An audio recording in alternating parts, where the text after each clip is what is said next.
18 h et on est content de vous retrouver pour le webinaire Revue technique des marchés avec BNP Paribas et surtout le président de la FAT, Laurent Albi.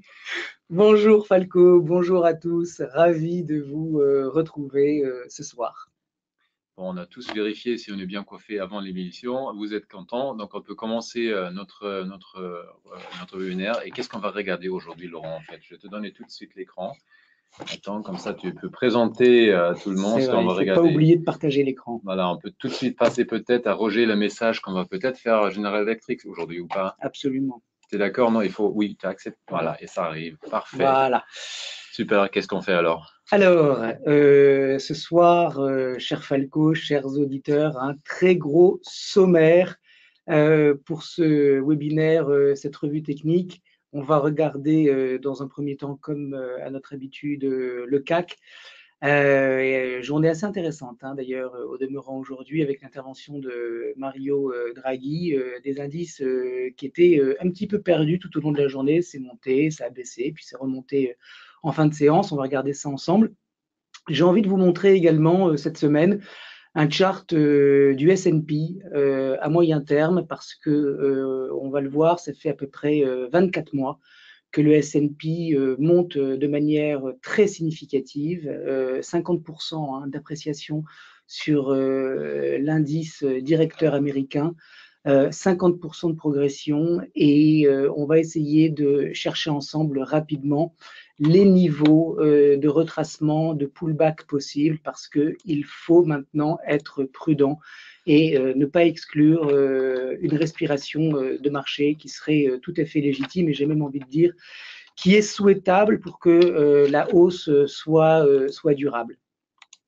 Ensuite, on va regarder rapidement le secteur de la santé en Europe. Pourquoi? Eh bien parce que nous avons reçu cette semaine des emails concernant Sanofi et Roche. Alors, il nous a semblé que c'était peut-être pertinent de regarder ensemble ce que fait le secteur de la santé. Secteur industriel, Air France, de Richebourg et General Electric. Et puis, on finira notre émission avec le secteur des services aux collectivités, avec Engie. Voilà, Falco, le sommaire. On peut donc attaquer directement avec le CAC 40. Alors, on va se mettre, comme à notre habitude, dans un premier temps, sur une lecture hebdomadaire, avec regardez une semaine qui est un petit peu hésitante, une bougie noire avec une mèche basse et une mèche haute qui sont importantes. Autrement dit, ça continue d'hésiter sur le CAC 40, et on voit bien qu'on a un ralentissement de la dynamique haussière, hein. Le changement de rythme, il est très il est évident, hein, entre cette période juillet 2016 jusqu'à mai 2017, et puis derrière, on voit qu'il y a quand même beaucoup plus de vendeurs et que le consensus est plus partagé. Bon, cela dit, on est toujours dans un mouvement qui est haussier. J'ai tracé à moyen terme un biseau ascendant. C'est une figure d'analyse technique qui préfigure d'une correction.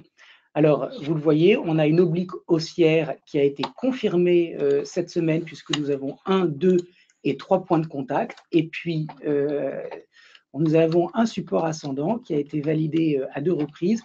Et on peut donc tracer ce wedge, qui serait donc une figure d'épuisement. Alors, ce wedge, qu'est-ce qu'il épuise? Il épuise donc ce mouvement démarré en juillet 2016, en août 2016. Alors attention, la figure n'est pas déclenchée. Elle ne le serait que sur rupture de ce support ascendant, c'est-à-dire avec une clôture hebdo sous 5300 points. Oui, Falco? Je me posais juste une question. Et Uber avec moi, c'est quoi un wedge? Alors, un wedge, c'est un biseau ascendant, c'est-à-dire, vous voyez cette figure ici en haut à droite de votre écran, vous voyez, donc c'est cette espèce de triangle ascendant, vous voyez, qui montre une contraction des prix, mais qui montre surtout qu'on patine, puisque le taux de progression, vous voyez, est faible, puisqu'à chaque fois, on fait des sommets qui ne sont pas très supérieurs les uns aux autres. Et donc, un biseau ascendant, c'est une figure potentielle d'épuisement. Pour que ce wedge, ce biseau ascendant, soit validé, pour qu'il existe, il va falloir casser le support ici ascendant que je vous montre et qui fait qu'il y a cette zone à 5300 points qui, si elle était enfoncée en clôture hebdomadaire, signalerait le déclenchement du wedge.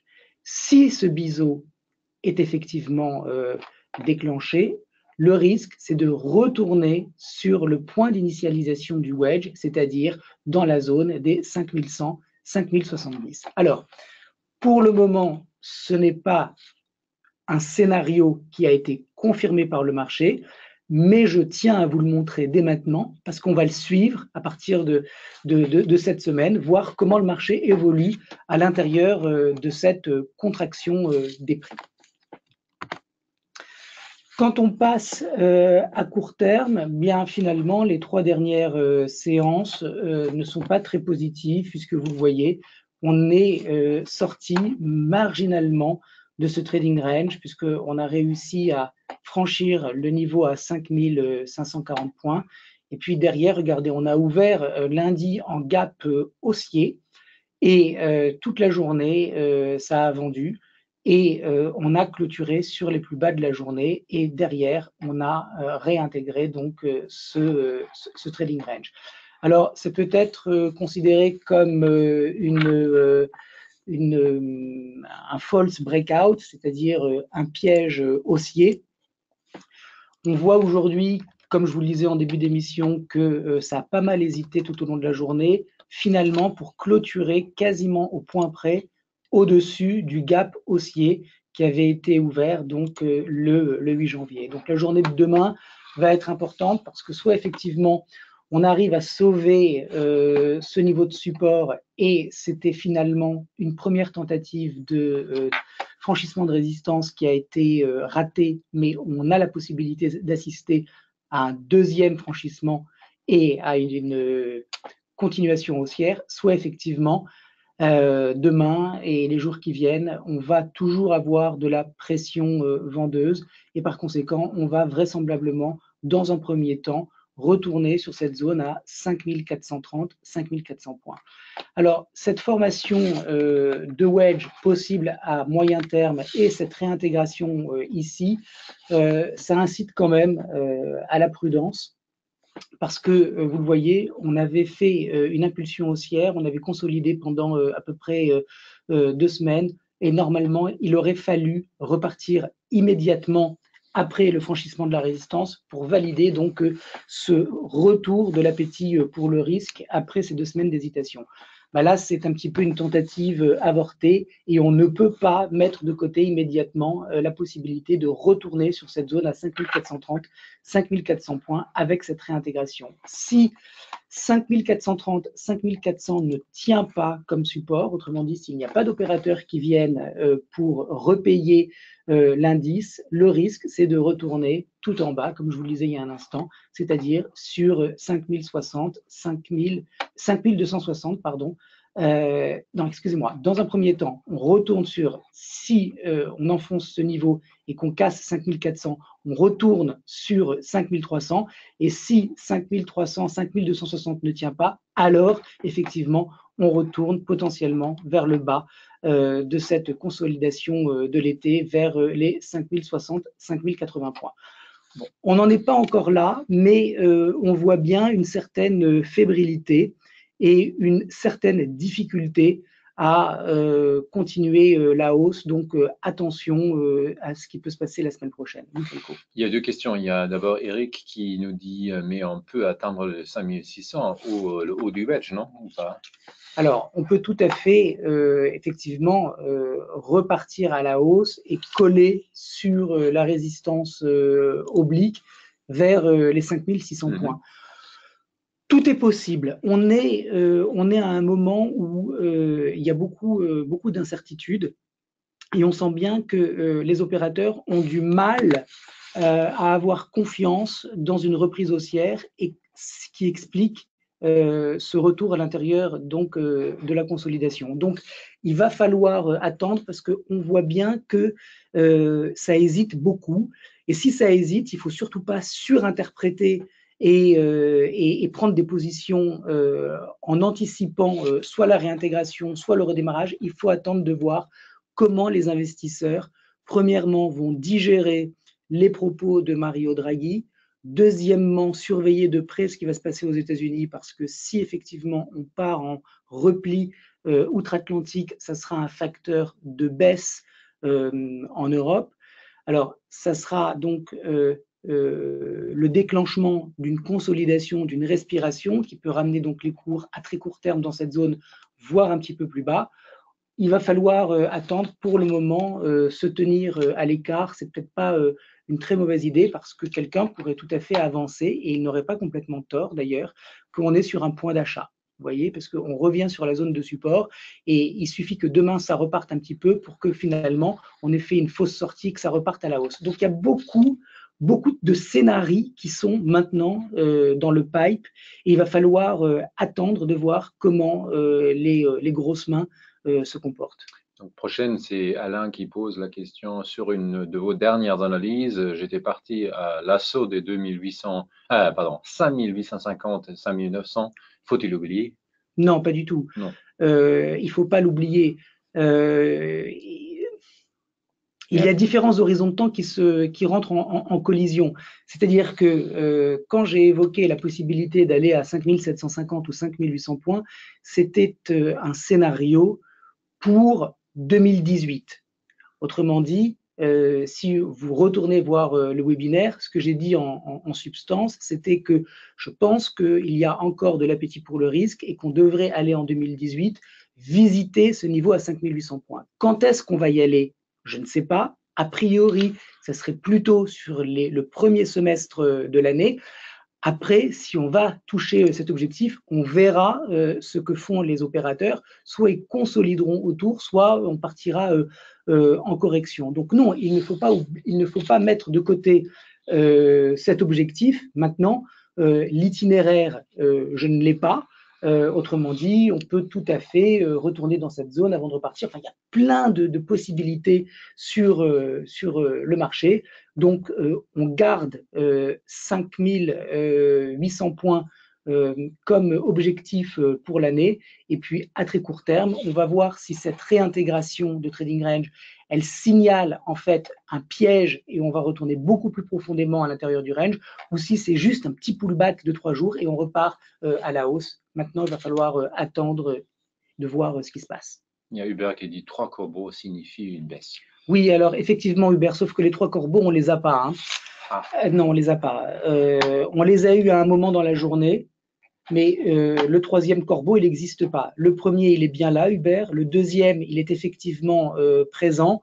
Et le 3e, c'en est pas un, puisqu'il aurait fallu que la 3e bougie ait la même amplitude en intraday que les 2 précédentes. Là, en revanche, on a une espèce de toupie avec des mèches hautes et basses. Donc, on n'a pas 3 corbeaux. Si on avait eu 3 corbeaux, alors mon biais aurait été légèrement plus baissier, effectivement en disant qu'on avait de grandes chances de retourner sur cette zone à 5004. Comme justement on a vraiment clôturé sur la borne haute du gap et qu'il y a donc eu un rejet du marché sur les 5460 points, il va falloir vraiment attendre. On ne peut pas en dire plus. C'est-à-dire qu'il y a un moment où il ne faut pas faire dire à l'analyse technique ce qu'elle n'est pas capable de donner. Voilà, elle nous signale simplement qu'il y a eu une fausse sortie, qu'il y a une stabilisation après 3 jours. Maintenant, ce qui compte, c'est ce qui va se passer demain et puis surtout en début de semaine prochaine. Très bien, on continue. Oui, alors on va continuer. On va passer sur un autre écran parce que je voulais donc vous montrer très vite le S&P. Depuis 2009, 700 points, 2800 points. Moi, ce qui m'intéresse, c'est surtout ce qui s'est passé en 2016 et 2017, puisque vous le voyez, on est dans un bull market extrêmement significatif. Et quand on regarde même en haut à droite de l'écran, on voit qu'on monte depuis juillet en quasi ligne droite. Alors, pour vous donner quand même un ordre d'idée, il faut comprendre qu'entre ce point bas du début de l'année 2016 à aujourd'hui, début d'année 2018, le S&P a progressé de plus de 50%. C'est juste énorme. Et d'ailleurs, regardez le RSI, il est dans une zone de surachat à 91 qui n'a jamais été atteinte depuis le début du bull market il y a 9 ans. Qu'est-ce que ça veut dire? Qu'on a une pression vendeuse qui est totalement étouffée par les achats, qu'on peut par conséquent associer ce qui est en train de se passer à une période d'euphorie. Et comme vous le savez, quand tout le monde est déjà long, eh bien, il n'y a plus personne pour continuer de payer. Autrement dit, il y a un risque de correction sur le S&P. Ce risque de correction, pour le moment, nous ne le voyons pas sur le chart. Nous n'avons pas de figure de retournement. Nous avons un nouveau sommet qui a été inscrit aujourd'hui, enfin qui est en cours d'inscription aujourd'hui. Même si on fait un petit pullback aujourd'hui, on est quand même sur des zones de sommets historiques. Donc, je pointe à votre attention la très forte progression du S&P depuis 9 ans, un bull market qui a 9 ans, c'est un bull market qui commence à être âgé et par conséquent qui pourrait déclencher, qui pourrait déboucher sur un petit peu plus de volatilité. Deuxièmement, dans ce bull market, on a depuis 2 ans une phase ascensionnelle extrêmement forte. Et puis, à l'intérieur de cette phase ascensionnelle, qui est forte, on a depuis maintenant 6 mois une phase de progression parabolique, c'est-à-dire sans aucun retracement. Et là, regardez, on est en quasi-ligne droite. Donc ça j'ai presque envie de vous dire, ça se termine toujours mal. Alors, ça ne veut pas dire forcément que le marché va se retourner de manière très, très significative, mais en tout cas, à mon sens, il y a maintenant un risque de correction qui apparaît très clairement sur le marché américain. Alors, cette correction, où est-ce qu'elle peut emmener les prix? Je vous montre ici. Premièrement, depuis donc début 2016, les ratios de Fibo de toute la hausse, on a un 38% qui passe à 2450 points. On a un 50% qui est parfaitement positionné sur 2330 et on a un 61% qui passe à 2207. Ça veut dire que ce mouvement qui dure depuis 24 mois pourrait tout à fait retracer jusqu'à 2450. Maintenant, si on se met sur un horizon de temps plus petit et qu'on prend la dernière impulsion haussière qui a démarré donc l'été dernier, on voit un premier niveau de retracement à 38 qui est à 2685, un retracement de 50% à 2634 et un 62% à 2583. Le premier niveau de repli que j'envisage, c'est un retour sur les 50% de toute la hausse depuis l'été dernier, autrement dit 2635, 2650. Si on retourne dans cette zone, ça serait finalement une correction qui serait bienvenue, ça serait une respiration de marché qui permettrait de repartir sur des bases plus saines, parce que là, pour le coup, on est vraiment sur n'importe quel horizon de temps dans un contexte de surachat. Donc, vous connaissez aussi bien que moi cet adage, la tendance est votre amie, et elle est votre amie, puisque quelqu'un qui suivrait la tendance sur le S&P aurait gagné, on vient de le voir ensemble, beaucoup d'argent. Cela dit, on est maintenant en présence d'une tendance qui peut donner des signes brutaux de faiblesse. Autrement dit, je vous encourage vraiment à la prudence avec, vous le voyez, ce RSI de court terme à 84, ce RSI de moyen terme à 92, c'est juste énorme. Donc, les périodes de surachat sont des périodes où tout le monde est déjà positionné à l'achat. Or, vous savez que pour continuer de faire marcher, ou plutôt pour continuer de faire monter un marché, il faut qu'il y ait des nouveaux entrants, il faut qu'il y ait un flux d'argent qui continue d'arriver sur le marché. Or, il me semble que le risque que la quasi-totalité des fonds alloués sur les equities aux États-Unis soient déjà positionnés. Donc, attention au risque. On va suivre ce S&P maintenant de manière régulière. Oui, Falco. Il y a deux questions en fait. C'est déjà Eric demande si le S&P il est soutenu par l'euro et fort, non? Alors, oui, c'est évident que un dollar qui est faible, ça aide les entreprises américaines. Bon, est-ce que c'est la faiblesse du dollar qui explique cette hausse du S&P? Ben, regardez, hein, le dollar, il n'est pas faible depuis 2009. Ça n'a pas empêché le S&P de monter. Donc, il y a des facteurs liés au change, c'est une évidence. Mais attention, n'ayons pas de raisonnement trop simpliste en ne pensant que ce n'est que la faiblesse du dollar qui aide le S&P à progresser. C'est un facteur évidemment de soutien, mais ce n'est pas le seul. Après, il y a Stéphane qui pose la question s'il y a une correction jusqu'à 2650, est-ce que Laurent la pense suffisante pour assainir le marché? Ben, écoutez, moi j'ai envie de vous dire que 2634, 2650, ça va faire beaucoup de bien parce que y a des opérateurs qui cherchent peut-être à rentrer sur le marché, mais qui ne souhaitent pas rentrer sur les prix actuels.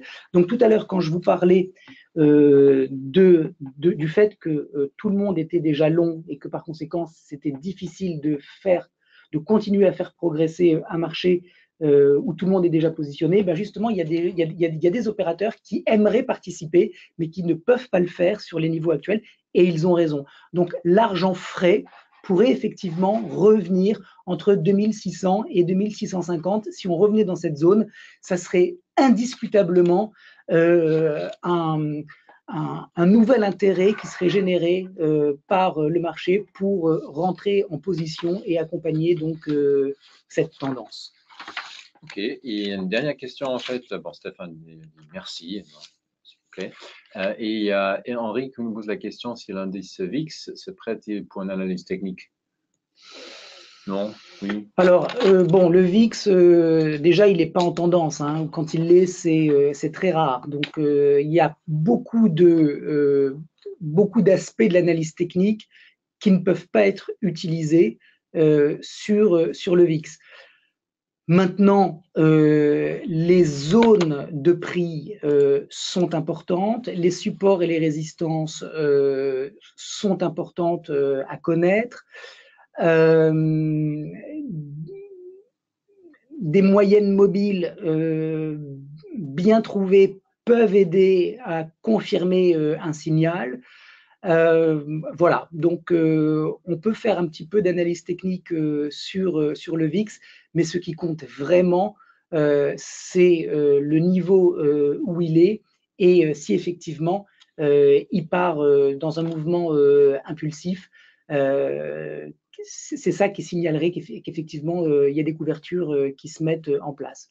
Donc oui, on peut faire de l'analyse technique sur le VIX, mais c'est pas forcément, c'est même pas du tout le sous-jacent sur lequel c'est le plus pertinent de procéder à cette analyse.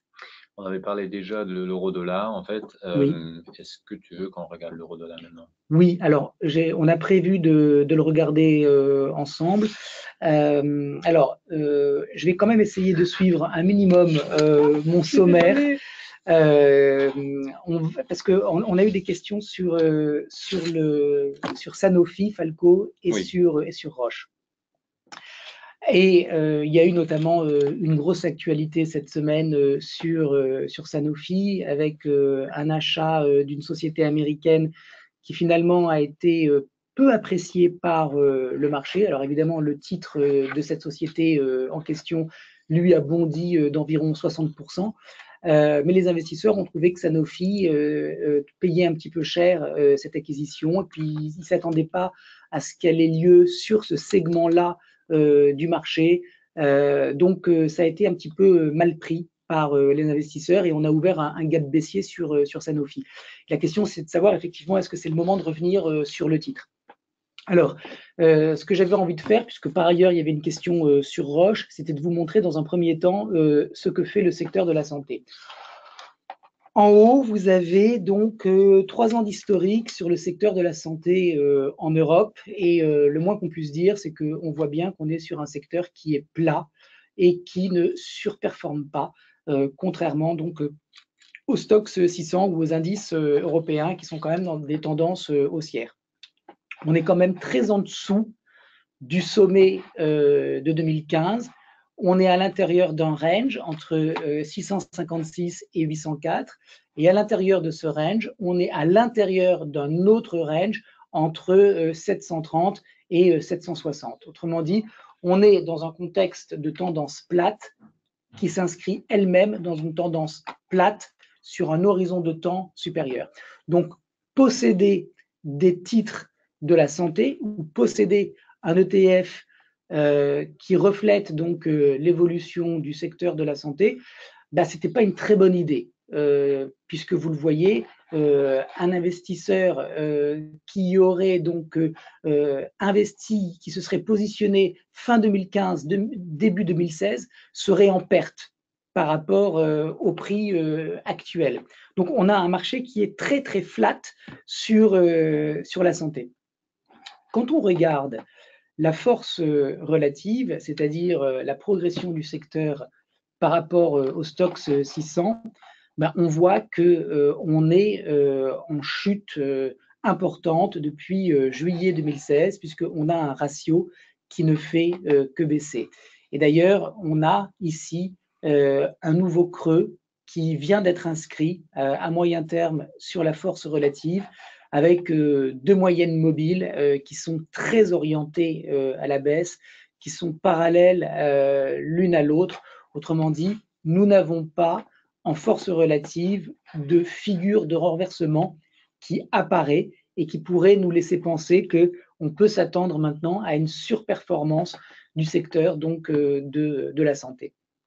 Alors, force relative négative, secteur qui lui-même est totalement flat, ça veut dire que jusqu'à aujourd'hui, avoir investi son argent sur ce secteur, ce n'était pas une idée très rémunératrice. Alors pourquoi c'est important de souligner ces points en préambule? Eh bien parce que Sanofi est dans une tendance baissière qui est importante depuis pas mal de temps et nous n'avons pas un secteur qui pourrait, par sa force relative, par sa robustesse, aider Sanofi à rebondir. Et donc, le message, c'est que ceux qui sont intéressés par Sanofi à l'achat doivent savoir, je ne me prononce pas sur le fait qu'ils veulent prendre le risque ou pas de payer Sanofi. Peut-être qu'il va y avoir un rebond intéressant pour des spéculateurs et qu'on peut assister à une appréciation non négligeable. Mais si je me place du point de vue de l'investisseur à moyen terme, vous allez acheter une action qui est faible et qui appartient à un secteur qui est faible. Moi, j'ai envie de vous dire, essayez plutôt d'acheter une action qui est forte dans un secteur qui est fort. Ça payera plus que le contraire. Alors, vous pouvez penser que le titre s'est suffisamment fait maltraiter par les investisseurs depuis de nombreux mois pour anticiper donc un rebond. Et vous aurez peut-être raison. Mais en tout cas, je ne vous montre pas le RSI sur la force relative, mais il ne montre aucune divergence haussière. On est sur un secteur qui ne donne pas de signe de vie en force relative et qui est totalement flat. Il faudrait déjà dans un premier temps, vous voyez, qu'on franchisse ce premier niveau de résistance pour voir un petit peu de force et donc d'argent arriver sur le secteur. Pour le moment, avec ce qui se passe ici et ici, on ne peut vraiment pas dire que les investisseurs se bousculent pour payer le secteur de la santé. Donc j'ai envie de vous dire, laissez les investisseurs institutionnels décider de là où ils vont allouer leur argent et essayez plutôt de les suivre plutôt que de vous mettre contre eux, parce que c'est vraiment pot de fer contre pot de terre et vous n'avez pas beaucoup de chance de vous en sortir vivant. Donc, c'est là où la force relative est intéressante. Essayez de mettre votre argent sur des actions qui appartiennent à des actions qui sont fortes dans des secteurs qui le sont également. c'est un petit peu le bon sens, mais je pense que c'est important de le souligner. Alors, on va regarder ensemble, voilà, Sanofi à moyen terme. On retrouve ce caractère totalement flat de la valeur depuis 2013, c'est-à-dire que vous le voyez, on est encore sous des sommets de 2013. C'est quand même préoccupant ce qui se passe sur la valeur parce que non seulement elle est en consolidation, mais elle est sur la borne basse de cette consolidation. Autrement dit, on approche d'une zone de support entre 69,50 et 66,50. Alors c'est vrai, il peut y avoir un rebond qui se fait à partir d'ici, pourquoi pas, mais force est de constater qu'on est quand même sur un titre qui est faible. Alors, quand on va se mettre... Alors, attendez, j'aurais aimé bouger, voilà, ceci. Quand on se met à court terme sur le titre, alors c'est vrai qu'on avait ouvert ce gap baissier sur l'annonce, donc lundi, de l'annonce de mardi de cette acquisition, gap baissier qu'on essaye de combler. Visiblement, on y est arrivé aujourd'hui, mais moi je trouve que c'est encore un petit peu faible. On a un RSI qui est très faible sur Sanofi, puisqu'il est allé chercher une zone à 30. À court terme, le premier signal qui donnerait une indication d'un retour pérenne, ou en tout cas un petit peu durable des investisseurs, c'est si on arrive à dépasser 75 €. Tant qu'on est sous 75 €, c'est un rebond technique. Autrement dit, si vous payez Sanofi sur cette bougie en pensant que 70 €, c'est le support, eh bien en fait, c'est un rebond technique. Et tant qu'on n'a pas dépassé 75, eh bien le prix peut faire à peu près ce qu'il veut. Ça ne changera rien à la lecture baissière que j'ai sur Sanofi. Ce n'est que sur franchissement de 75 qu'effectivement, il y aurait un commencement d'amélioration technique qui montrerait que pour la première fois, nous ne ferions plus que des sommets qui sont baissiers, mais un premier sommet qui serait haussier. Autrement dit, on repasserait neutre. On a toujours une moyenne mobile à 43 périodes qui reste baissière et qui joue le rôle de résistance dynamique. Comme je vous le disais, on a un RSI qui reste très faible. Donc, pour le moment, rien de particulier à faire sur la valeur, à part des opérations de spéculation pour simplement essayer d'attraper un petit rebond. Alors, quand on va regarder ensemble Roche, on est là aussi sur un titre qui est mal en point, puisque on est dans une espèce de consolidation baissière depuis 2015. Ça donne pas très envie, là encore, de payer.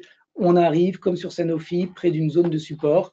Alors peut-être que, effectivement, ce sont des francs suisses, ce ne sont pas des euros. Peut-être que cette zone, elle va déclencher des achats, mais enfin bon, on est quand même sur un titre que je trouve un petit peu malade, c'est-à-dire qu'on assiste à une dépréciation lente des cours, et pour le moment, on n'a pas d'investisseurs qui prennent des positions suffisamment importantes pour montrer qu'on a un retour donc, de l'appétit pour le titre. Très rapidement, regardez, ça fait quand même 3 semaines qu'on baisse, on retourne à toute allure sur cette zone, 227, 219. Si on casse 219, alors il y a un risque baissier avec un retour sur 187, c'est énorme pour Roche. Je ne dis pas que c'est ce qui va se passer, mais en tout cas, voilà le risque qui s'ouvre si le support ne tient pas. À la hausse, il faut dépasser cette zone à 264 francs suisses pour sortir de ce canal baissier et puis combler ce gap baissier pour avoir une lecture en amélioration donc, du contexte technique. Donc vous le voyez, on a un secteur qui ne se porte pas très bien, et on a Roche et Sanofi qui sont près des supports. Quand on est près d'un support, on est effectivement près d'une zone d'achat. C'est évident, hein, je vous remets Sanofi. On est près d'une zone d'achat, mais cette zone, est-ce que c'est 69,50? Est-ce que c'est 66,50? Pour le moment, c'est un petit peu trop tôt. La première preuve, entre guillemets, d'un retour des acheteurs, c'est si on dépasse cette zone à 75. Alors là, on pourra dire que cette zone à 69,50 était effectivement une zone de support. Voilà, donc c'était un focus sur le secteur de la santé et sur Roche et Sanofi. On peut repartir, Falco, sur l'euro-dollar, puisque c'était ta question. Avec plaisir. Voilà, alors, bon, l'euro-dollar, on en parle à peu près ensemble chaque semaine. J'ai une lecture, vous le savez, qui est haussière, qui le reste. Souvenez-vous, la semaine dernière, je vous disais l'euro était à 1,22. Je vous disais qu'on ne pouvait exclure un retour sur la zone des 1,30. On est cette semaine à 1,25. Si on continue de progresser à ce rythme-là, la semaine prochaine, on sera à 1,28. Moi, j'avais dit 1,30 possible sur 2018. On voit que ça progresse très vite. Alors, on est un petit peu suracheté. On a fait, donc, vous voyez, 1, 2, 3, 4, 5, 6 semaines de hausse sur l'euro face au dollar, avec une bougie qui est très importante et qui me fait penser qu'il peut y avoir une consolidation qui se met en place à partir de maintenant. L'objectif du trading range, il était à 1,24,57, bon, disons 1,24,50, 1,25. L'objectif du range a été atteint. Quand on regarde un petit peu plus loin dans le temps, où sont les niveaux de résistance, on a un gros niveau ici entre 1,2670 et 1,28. Ça devrait bloquer à ce niveau-là. Moi, je pense que sur 2018, on va dépasser cette zone. Hein. On va monter un peu plus. Je garde ce scénario à 1,30. Même si je n'ai pas de mal à anticiper maintenant une petite respiration de marché. En tout cas, toujours haussier sur l'eurodoll. Aucune figure de retournement, un RSI qui est suracheté. Tout ça, ce sont des signes de force. Un RSI qui est suracheté, ça peut déboucher sur une consolidation, mais en tout cas, au vu de la structure en place, des moyennes mobiles, et du très fort appétit des cambistes pour l'euro face au dollar, et d'autre part, la faiblesse du dollar, je pense qu'on devrait continuer de monter. Alors, à court terme, juste pour terminer, le premier niveau d'invalidation de cette tendance, il est sur 1,2168, c'est-à-dire le point bas de la consolidation précédente. Tant qu'on reste au-dessus, le biais, il est positif avec, vous le voyez, un ADX qui est en pleine accélération haussière, un RSI qui est également très fort. Donc tout ça, ça me montre qu'il y a une tendance qui est en train de reprendre après cette interruption qui a duré plusieurs mois. J'étais haussier en 2017. Dans la consolidation, j'ai toujours dit que je pensais que ça allait reprendre à la hausse. Maintenant, ça reprend à la hausse. Et ce que je dis, c'est que cette hausse va perdurer. Oui, Falco. Il y a deux questions, en fait. Il y a Pascal qui pose la question, où peut-on aller le retracement à la baisse? Alors, les niveaux de retracement à la baisse, ça va être un petit peu compliqué de les chercher maintenant parce que on n'a pas beaucoup de temps. Ce que j'aimerais vous dire, en tout cas, parce que c'est quand même ce qui vous intéresse, le premier niveau de support, ouais, ça ne marche pas. Le premier, alors est-ce que ça va marcher? Voilà. Donc le premier niveau de support, Pascal, sur l'euro, il est à 1,2180, c'est-à-dire qu'on peut tout à fait repartir à la baisse autour de cette zone sans que ça remette en cause quoi que ce soit. Donc ça, c'est le premier niveau. Ensuite, on a une deuxième zone à 1,21. Vous voyez, sommet, sommet. Donc, on va dire que toute cette zone entre 1,21,80 et 1,21, pour simplifier, toute cette zone entre 1,22 et 1,21, c'est une zone de support sur l'euro. Pour essayer de vous répondre rapidement,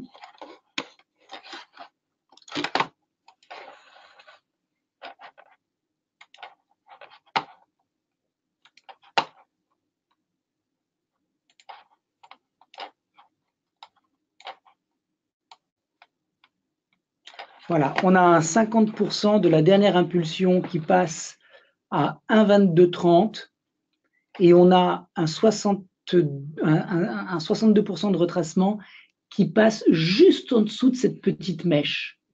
Ok?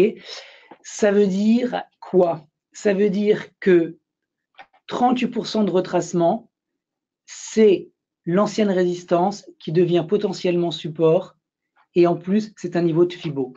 Donc, ça veut dire que ce niveau à 1,23, c'est à très court terme un niveau potentiel d'achat, premièrement.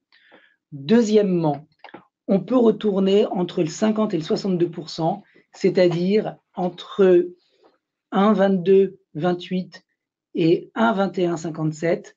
Il ne faut pas que l'impulsion soit retracée de plus de 62%. Or, il se trouve que quand on regarde la formation des prix, ce 62% passe justement sous la mèche basse de cette petite consolidation. Donc, Pascal, le stop de ce mouvement haussier de court terme se place sous 1,2155. Merci beaucoup, Laurent. Et Stéphane qui nous pose une question, ne voyez-vous pas en même temps qu'une baisse du CAC, une forte hausse du dollar, une corrélation en quelque sorte? Et là, je réponds qu'on a fait la corrélation entre S&P et l'euro-dollar la semaine dernière dans le webinaire à retrouver sur notre site politbourse.bnpparibas.fr. Exactement. Hein. Donc, la semaine dernière, on a passé un petit peu de temps pour étudier la corrélation négative supposée entre l'euro-dollar et les indices européens. En synthèse, je vais vous répéter ma conclusion en quelques secondes. Il y a effectivement, comment dirais-je, un effet de freinage de la progression des indices européens avec la force de l'euro. Plus l'euro est fort, plus ça gêne la hausse des indices. Cela dit, n'oubliez pas que l'année dernière, on a quand même eu une hausse sur le CAC d'environ 10% et une hausse de l'euro d'à peu près du même acabit, 10 ou 12%. Donc ça montre bien que les deux peuvent progresser de manière simultanée. Mais effectivement, un euro qui aurait été faible aurait bien évidemment aidé beaucoup plus les indices européens. Deuxièmement, il y a de temps en temps une corrélation négative entre l'euro et les indices européens. Mais ce que nous avons montré justement la semaine dernière, c'est que parfois il y a une corrélation négative, parfois il y a une corrélation positive et parfois il n'y a pas de corrélation du tout. Et en fait, mon objet la semaine dernière, c'était de vous montrer qu'il ne faut pas penser que parce que l'euro est fort, ça va systématiquement et obligatoirement entraîner une faiblesse des indices. Un euro fort, c'est gênant. Un euro qui va vers 1,30, j'ai envie de dire, c'est très gênant. On va rentrer maintenant à partir de 1,26 dans une zone qui va commencer à poser un problème à la BCE, ce qui pourrait déboucher lors de la prochaine réunion à un ton très différent de Mario Draghi. Mais pour le moment, on est encore dans une zone où on peut avoir un euro et des indices européens qui continuent de progresser, même si l'euro reste dans cette zone à 1,25, 1,22. S'il devait monter plus haut, ça commencerait à devenir un problème. Mais pas de corrélation négative automatique. Merci, on continue. Alors, on va regarder ensemble Air France. Dans un premier temps, voilà, à moyen terme, très belle année 2017 hein, pour le titre, puisque il a progressé d'environ 200%, hein, c'est-à-dire grosso modo x3. Et puis, à partir de juillet de l'année dernière, on voit qu'on est dans une consolidation. Cette consolidation, elle est latérale, elle prend la forme d'une structure en mégaphone, c'est-à-dire un triangle élargi avec, vous le voyez, une résistance haussière et un support baissier. C'est les configurations les moins confortables pour rentrer en position.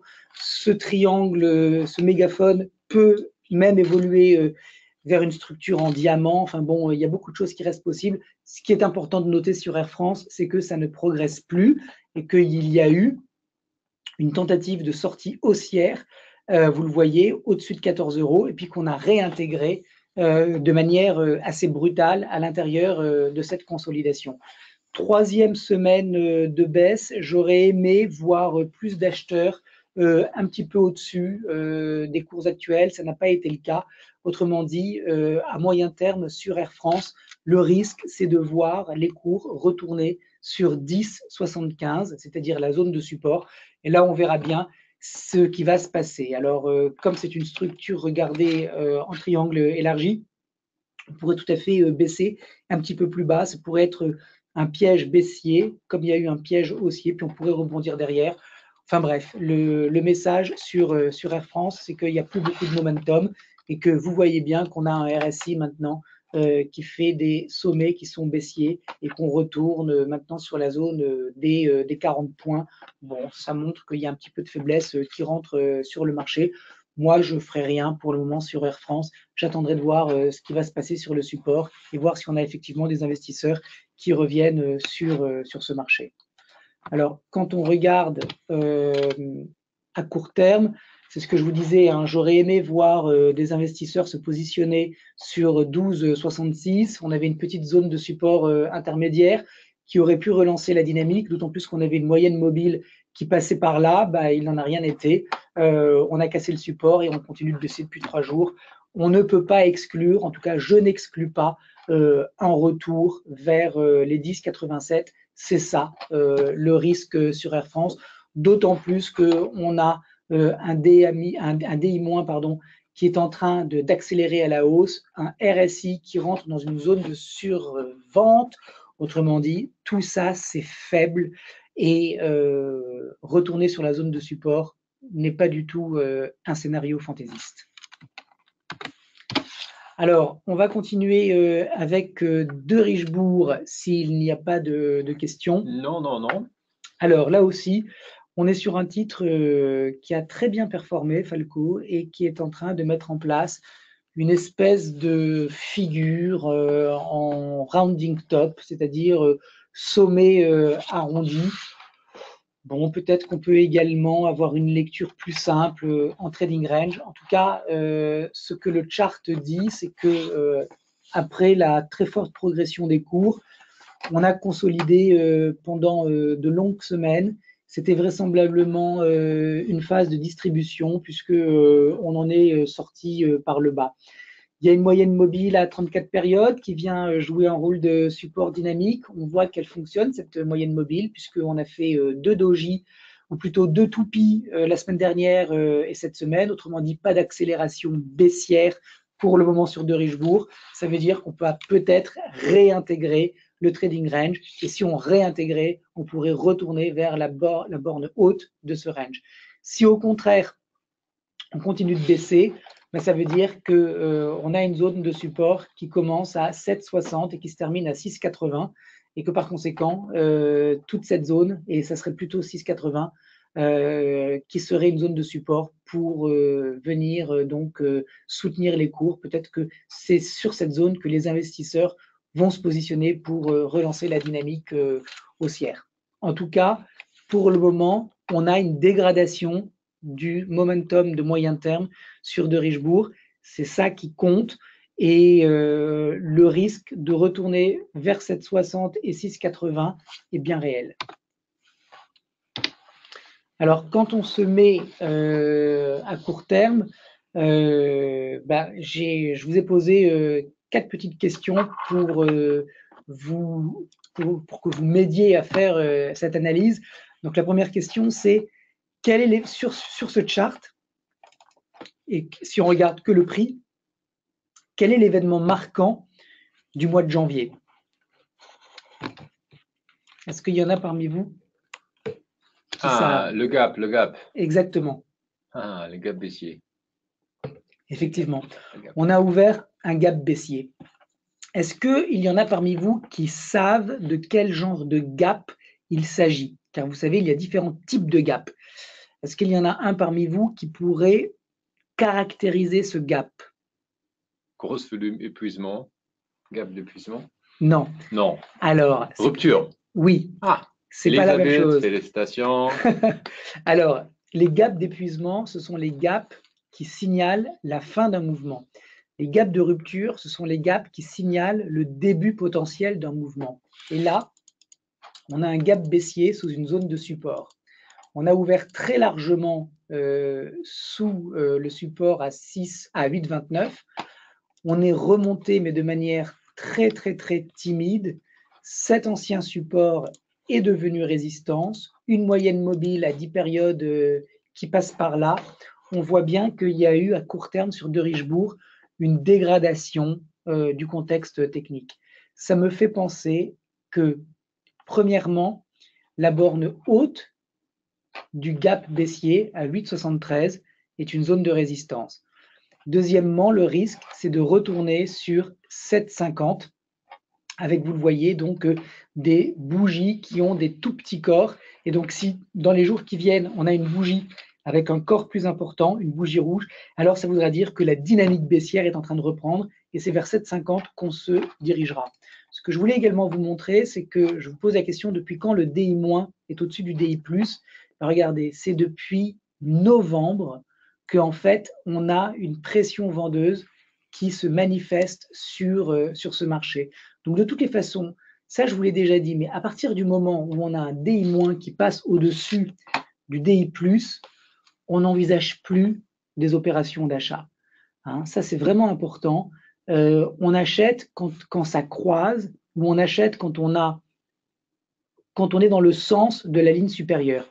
Quand on a un ADX qui est totalement flat, c'est-à-dire qu'il n'y a plus de tendance, et quand par ailleurs on a un DI- qui est passé au-dessus, ça veut dire qu'il y a quand même une pression vendeuse qui est rentrée sur le marché. Quand par ailleurs on a un RSI qui est incapable de repasser au-dessus de 60, ça confirme la faiblesse du marché. Et quand on a finalement un gap baissier qui s'ouvre, eh ben ça confirme tout ça. C'est-à-dire que ce qu'on peut conclure, c'est qu'il y a maintenant, à très court terme, plus beaucoup d'intérêts acheteurs sur De Richebourg et qu'il y a un risque baissier, c'est d'aller retourner sur 7,50 et 6,90. Alors Roche, on l'a déjà vu ensemble. Alors, on a eu une question sur Engie. Alors, je ne vais pas vous montrer le secteur des utilities cette semaine, mais c'est un secteur qui se porte mal, qui est en sous-performance et qui ne présente pas, par conséquent, d'intérêt particulier à se positionner dessus. Donc ça, c'est important parce que quand vous regardez un titre, il faut toujours que vous envisagiez, que vous regardiez également, que vous examiniez le secteur auquel il appartient. Donc déjà, un secteur qui est faible. Deuxièmement, on a un titre qui est faible. Hein, regardez, je vous mets un petit peu d'historique sur Engie. Ça fait depuis 2008 que ça ne fait que baisser. Alors, vous le savez, hein, les baisses, ce n'est pas des baisses en ligne droite, c'est des impulsions baissières avec des corrections intermédiaires. On a donc des sommets et des creux qui sont baissiers. Sommet, creux, sommet, creux, sommet, creux. À long terme, on a une structure baissière qui, pour le moment, n'est pas invalidée. Alors, maintenant qu'on a vu ça, on voit que ce sommet dans la baisse à 15,22, il est important parce que s'il était dépassé, eh bien, on aurait un sommet supérieur au précédent, c'est-à-dire on aurait une interruption de cette séquence baissière et ça voudrait dire que le titre va vraisemblablement rentrer en consolidation ou avoir plus de potentiel haussier. En tout cas, 15,22 pour le moment, on n'a pas été en mesure de le dépasser. Autrement dit, le risque, c'est de voir Engie retourner sur cette zone de support à 13 €. On a eu malgré tout un croisement haussier de moyenne mobile, donc c'est quand même un facteur un petit peu encourageant. On voit que la mèche basse de cette semaine est venue épouser le prix donné par la moyenne mobile, ça veut dire qu'elle est pertinente. De la même manière, on voit que cette bougie avait fait une mèche basse sur la moyenne mobile un petit peu plus rapide, donc 34 et 65 exponentielles. Ce sont des moyennes mobiles que j'aime bien par défaut, et on voit qu'on a une zone de support ici qui pourrait donc stopper la baisse des cours. Par ailleurs, regardez, on a également une polarité, puisqu'on a ici une zone de résistance qui est une zone potentielle de support. Alors, ce que j'aime pas trop, c'est que cette polarité, eh bien, il y a un mois, elle a été activée, puisque vous le voyez, on a fait une bougie blanche qui est venue chercher donc cette zone de prix à 14 €. Et puis derrière, le rebond, il a été totalement inexistant, et on repart à la baisse et on enfonce le support. C'est pour ça que je suis très méfiant et très prudent sur Engie, et que je n'exclus pas le retour dans un premier temps sur 13,50, puis sur la zone des 13 €. Autrement dit, pour tous ceux qui en posséderaient, attention, on est un petit peu à un carrefour là. Si ça continue de baisser, le risque, c'est de voir le titre baisser beaucoup plus. General Electric. Alors, juste sur Engie à court terme, on est sur la zone de support ici, vous le voyez. Alors, c'est une zone, voilà, on pourrait faire ça, hein, c'est vraiment, on est sur la borne basse de la zone de support. Donc, il faut vraiment que ça réagisse demain ou après-demain pour continuer d'avoir à court terme une lecture neutre. Là aussi, regardez, on a ouvert un petit gap baissier sur Engie, en tout cas en intraday. Donc, si on casse cette zone de support, prochain objectif 13,60, et puis dans un deuxième temps, les 13 €. Allez, on va terminer avec General Electric. Bon, vraiment, alors là, du coup, on repart de l'autre côté de l'Atlantique, hein. Là aussi, on est en présence d'un titre qui est malade, avec des investisseurs qui n'ont cessé de vendre GE depuis début 2017. On n'était pas loin des 34, on est plus très loin des 16, autrement dit, très très grosse dépréciation, hein, 50% de dépréciation sur une grosse capitalisation. Il y a manifestement des choses qui ne plaisent pas dans le management et dans les orientations faites par le groupe. En tout cas, c'est la lecture que donne le chart des sorties massives de GE, avec, vous le voyez, une première zone de support qui n'a pas tenu, qui a été enfoncée. On a retesté la zone par le bas, puis on repart à la baisse. J'ai envie de vous dire, c'est comme Sanofi, quoi. C'est-à-dire qu'on a le droit d'être contrarien, on a le droit d'avoir des convictions et de rentrer long et d'acheter General Electric, comme on a tout à fait le droit d'acheter Sanofi. Il faut simplement le faire en toute connaissance de cause. C'est-à-dire que vous rentrez sur un titre qui est malade. Si vous avez raison, vous êtes génial, parce que finalement, vous anticipez le retour des flux sur le titre qui ne se voit pas pour le moment. Si vous avez tort, bah, finalement, vous ne pourrez vous en prendre qu'à vous-même, puisque vous vous direz que vous avez choisi d'allouer votre argent, votre capital sur des titres qui sont malmenés et qui font l'objet de dégagements massifs. Donc, vous le savez, hein, moi, je suis plutôt quelqu'un qui aime le momentum, donc je rentre plutôt du côté des grosses mains, du côté des institutionnels, puisque c'est eux qui font bouger le marché. On a le droit d'être contrarien, je le suis parfois, et en tant qu'analyste technique, on a le droit, c'est justifié, ça paye même d'être contrarien, mais il faut avoir des arguments béton pour pouvoir l'être. Et 9 fois sur 10, on a tort, hein. Donc, On a le droit d'être contrarien, mais il faut vraiment beaucoup d'éléments qui nous montrent que la tendance contre laquelle on va se positionner donne des signes tangibles, factuels d'épuisement. Et moi, je ne les vois pas pour le moment, ni sur Sanofi, ni sur GE.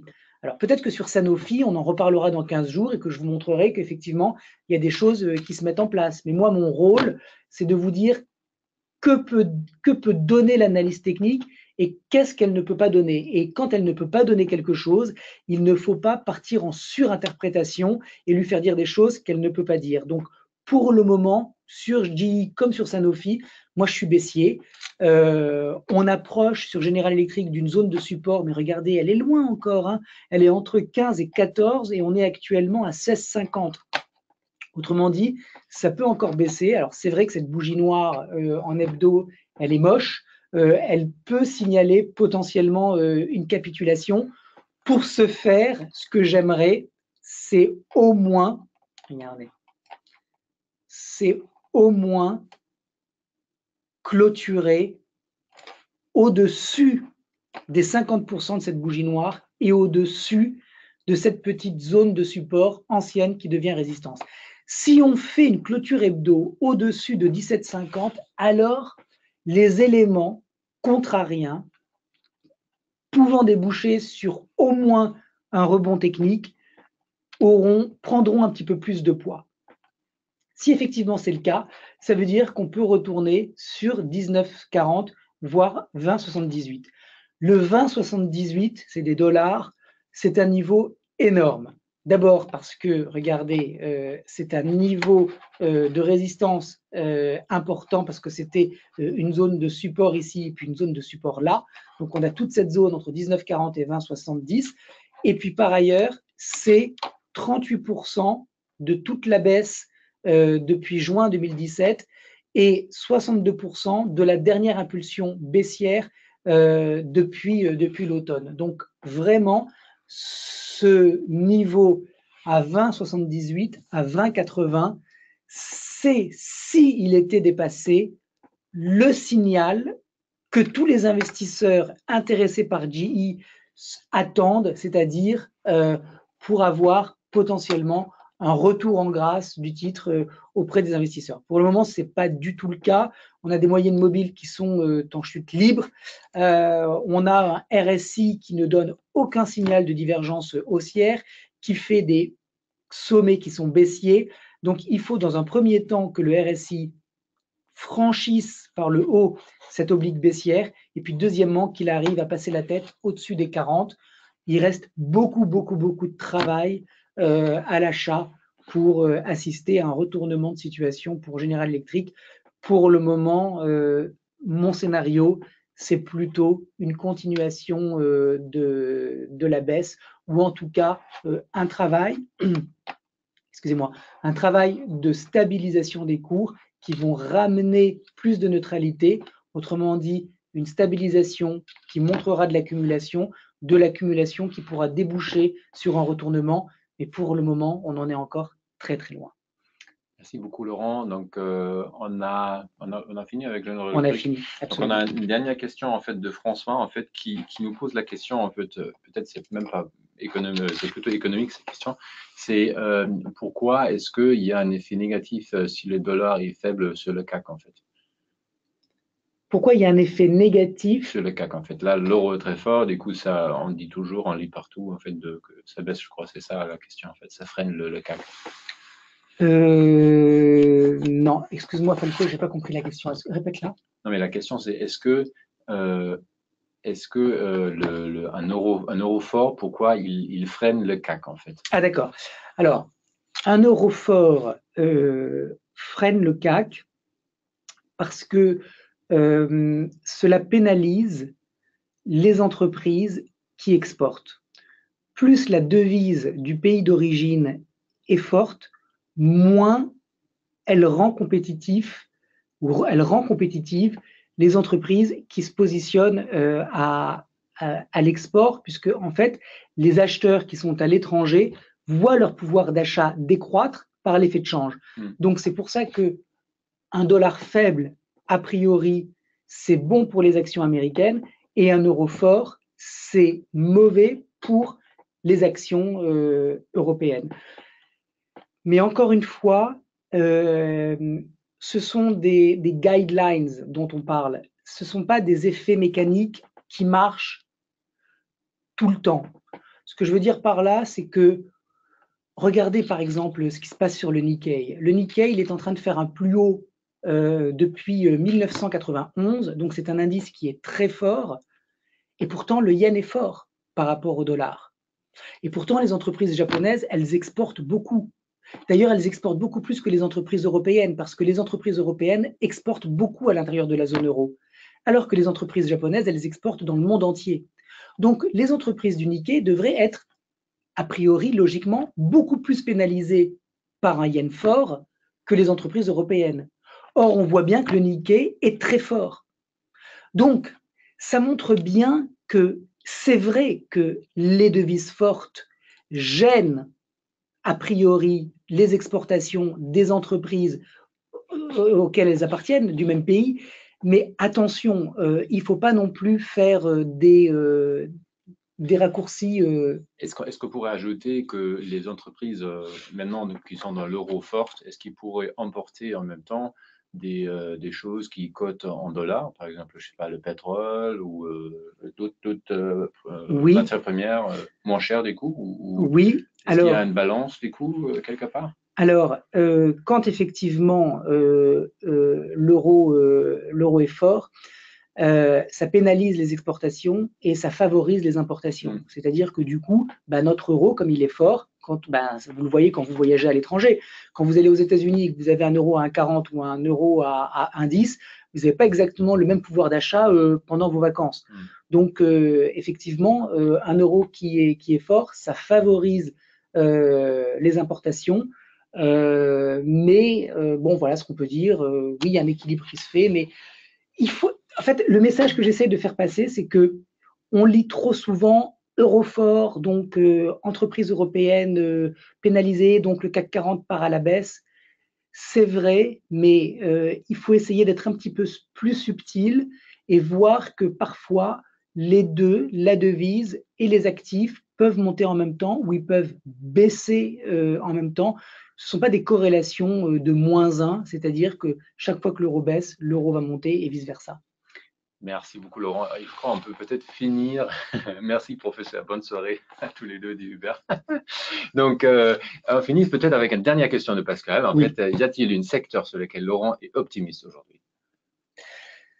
Alors, on a vu la semaine dernière deux, trois secteurs. C'était lesquels? Alors, on a vu effectivement la semaine dernière qu'il y avait des secteurs qui se portaient très bien. C'était le secteur de l'automobile, c'était le secteur des ressources naturelles, c'est le secteur de l'industrie.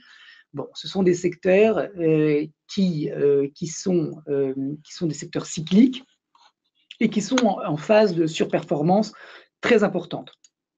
Cette surperformance, peut-être que le gros de la surperformance de ces secteurs-là a déjà été donné.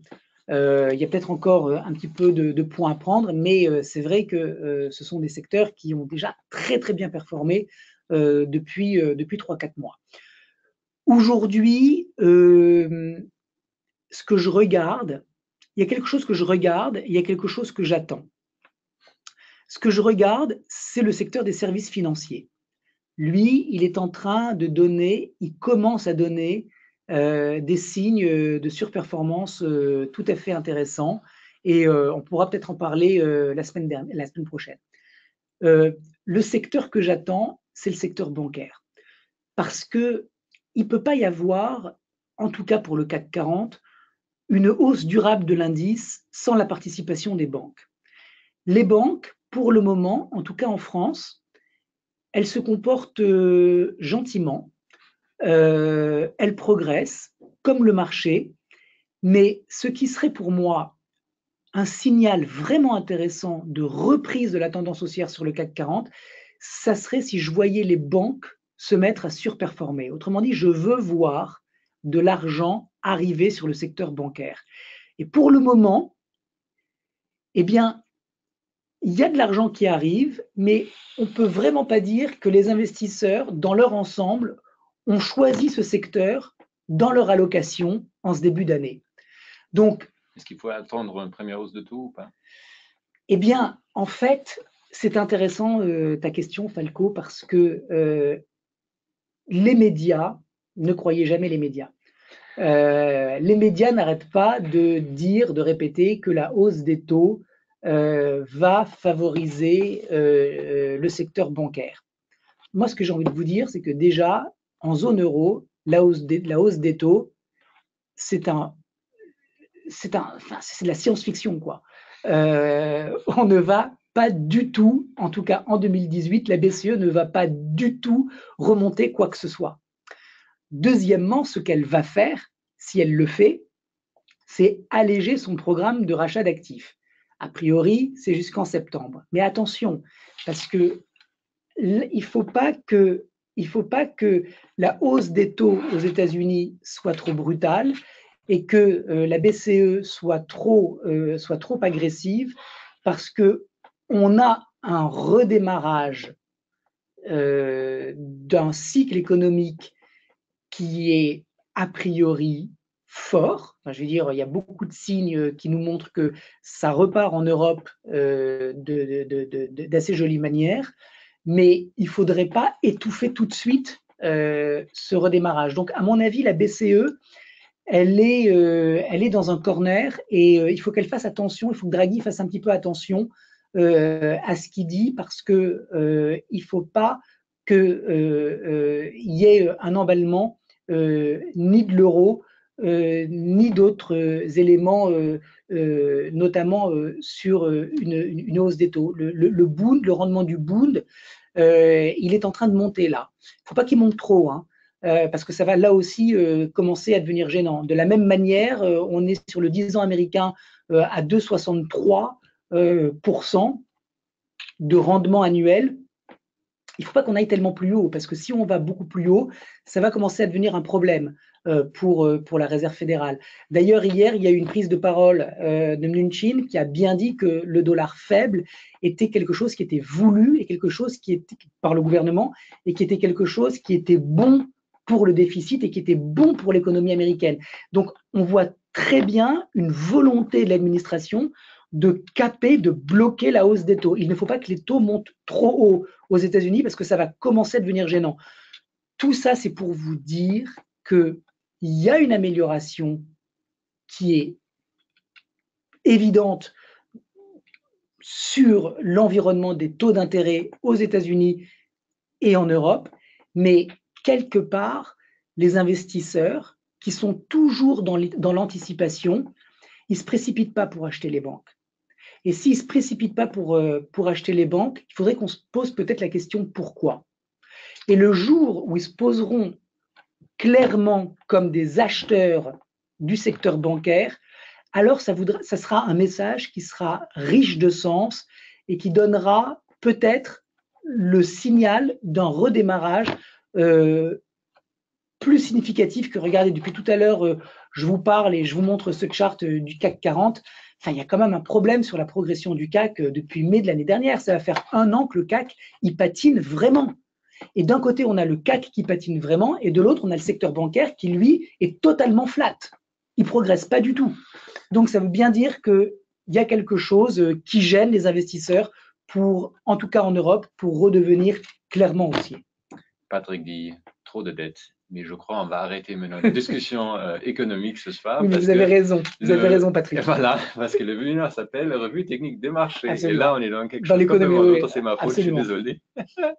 Mais ça fait plaisir. Donc, j'espère que ça vous a fait aussi plaisir ce soir d'être avec nous, d'écouter Laurent Albi, le président de la FAT. Et dernière question, Laurent, qu'est-ce que tu fais ce week-end en fait?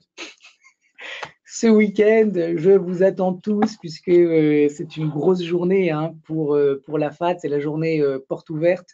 Samedi, toute l'après-midi, à partir de 13h30, vous avez toutes les informations sur le site www.afat.com avec un programme extrêmement intéressant sur la rotation sectorielle, qu'est-ce qu'il faut privilégier, comment on fait pour trouver les bons secteurs en 2018, mais d'une manière générale. On va avoir un atelier sur comment on met en place un plan de trading. Je pense que c'est important. Quand vous êtes un entrepreneur, vous avez ce qu'on appelle un business plan que vous devez montrer à vos banques pour qu'elles vous prêtent de l'argent. Quand vous êtes un trader, vous devez avoir un plan de trading que vous devez suivre. Donc ça va être un autre atelier. On va faire également un atelier sur les secteurs, les thématiques à privilégier pour 2018. On n'a pas de boule de cristal, mais on va donner des pistes de réflexion. Puis un autre atelier sur un diagnostic en fait technique de moyen terme sur le S&P, le gold, le pétrole, le dollar. Quels sont les niveaux qui peuvent être recherchés par le marché? Quels sont les niveaux qui invalident la tendance? Jusqu'où peut monter le S&P? Voilà, tout ça, ce sont des ateliers qui vont avoir lieu pendant tout samedi après-midi de 13h30 à 18h30. Et ça se terminera avec du champagne, puisque c'est l'habitude à la fête, hein, le cocktail à la fin. Donc samedi, on ne fait pas les soldes, on va à la fête. En fait. Exactement. On ne fait pas les soldes, on fait la fête. Absolument. Donc, vous pouvez retrouver ces webinaires demain matin, j'espère, sur notre chaîne YouTube et aussi sur notre site internet produitsbourse.bnpparibas.fr. Et je vous dis merci à tous. Merci Falco, merci à tous d'être présents. Voilà, et voilà, la semaine prochaine, mardi et jeudi, encore avec Laurent Elby et BNP Paribas. Bonne soirée à tous, au revoir.